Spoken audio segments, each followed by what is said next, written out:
her troops and bureaucracy spread across the globe. The sun never set on Britannia's holdings.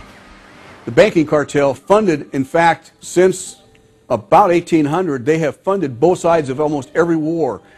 And of course, they're getting the interest off of the loans that they've given the various governments and the wars that they have actually helped stimulate and create.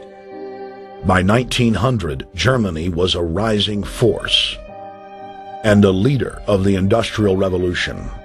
World War I, for instance, there was absolutely no reason to have World War I, except that it was an ideal opportunity for the banking cartel to make a pile of money by funding both sides of that particular war.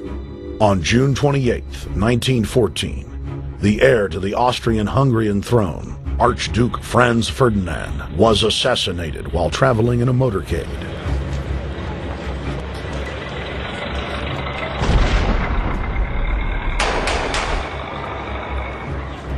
The Black Hand, a Serbian secret society with connections to French and British intelligence, took credit.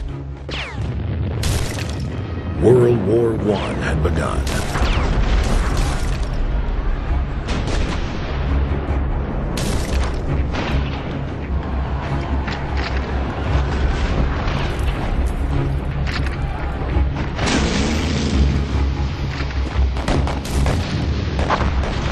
Armaments companies financed by Rothschild-controlled banks in Germany, France, England, and Austria bankrolled all the factions.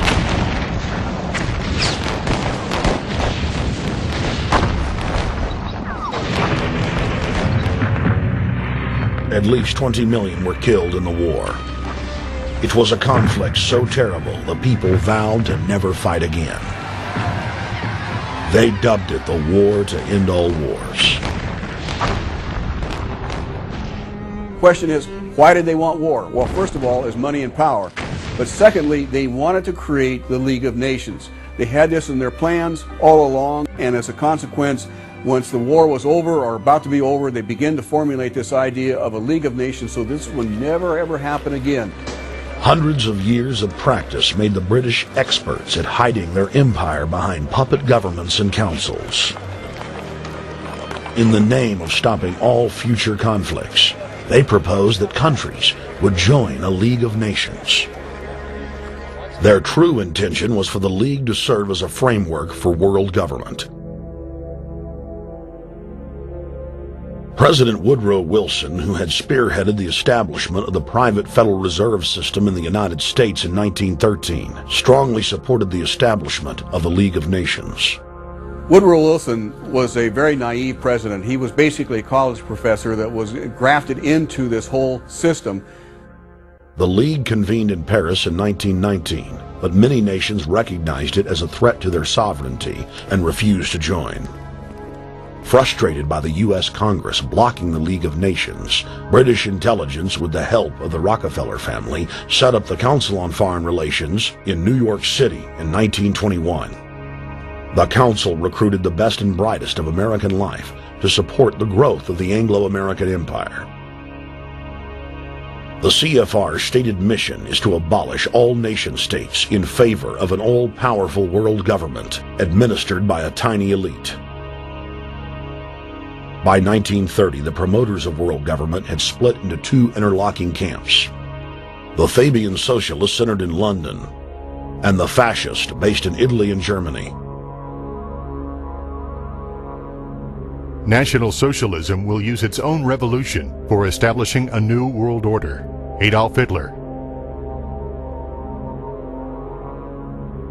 Supporters of the fascists in the United States and England believed that the military should be used to quickly transform the world into a new world order, while the more sophisticated practitioners of globalism stated that incrementalism was the sure path to world domination. Congressional Medal of Honor winner Major General Smedley Butler went public in 1934, exposing an attempt by the robber barons to launch a military overthrow of the United States. The war hero testified to the McCormick-Dickstein Committee in Congress that some of the most powerful men in America had tried to recruit him to lead a military coup so they could set up National Socialism in the United States.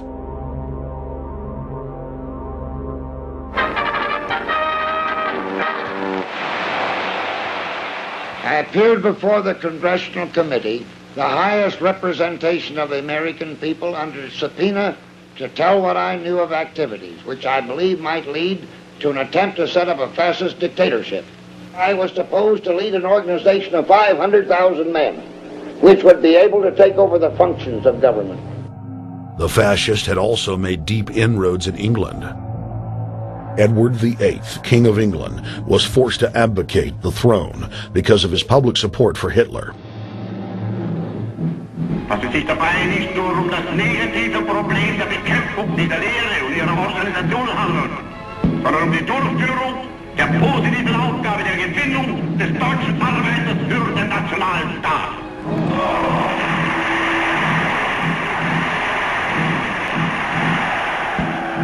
Though the German-led fascist camp was strong, the Fabian Socialist bloc was able to maintain control of the U.S., Russia, and England.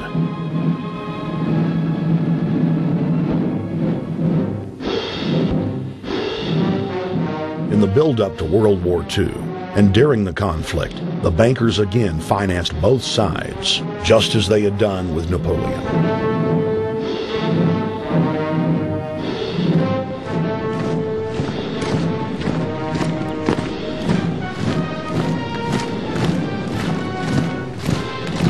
With the rise and fall of the Third Reich, Europe lay in ruins.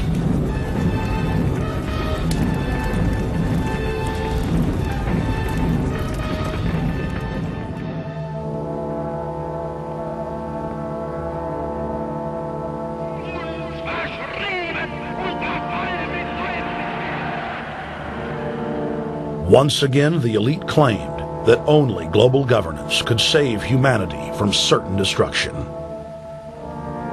And this time, the elite would succeed in setting up their world body.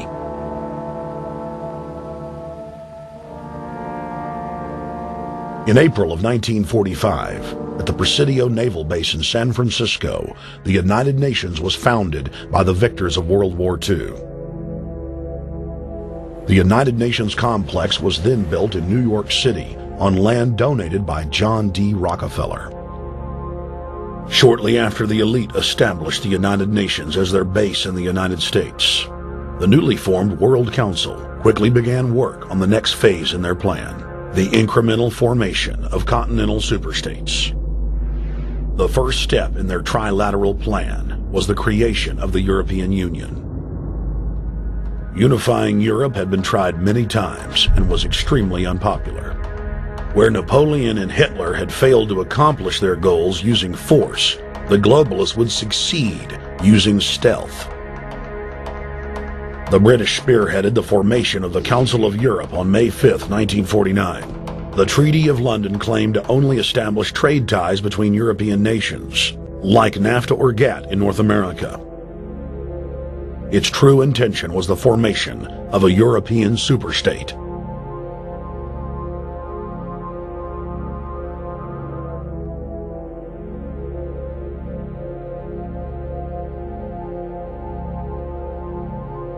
In 1954, the elite of the planet met in secret at the Bilderberg Hotel in Oosterbeek, Holland. The Bilderberg Group would later admit that their mission was the formation of the EU. Once the EU was established, under the guise of trade deals, a North American Union and Asian Union would be formed. The three interlocking superstates formed the core of the global government, while the United Nations would serve as a world regulatory and enforcement body over the Third World subregions. The Bilderberg Group consists of the heads of all of the managing roundtable groups that steer individual countries. Picture the elite power structure of the world as a giant pyramid, with only the elite of the elite at the tip-top of the capstone. The group has been so secretive that until the mid-1980s, the controlled corporate media denied its existence.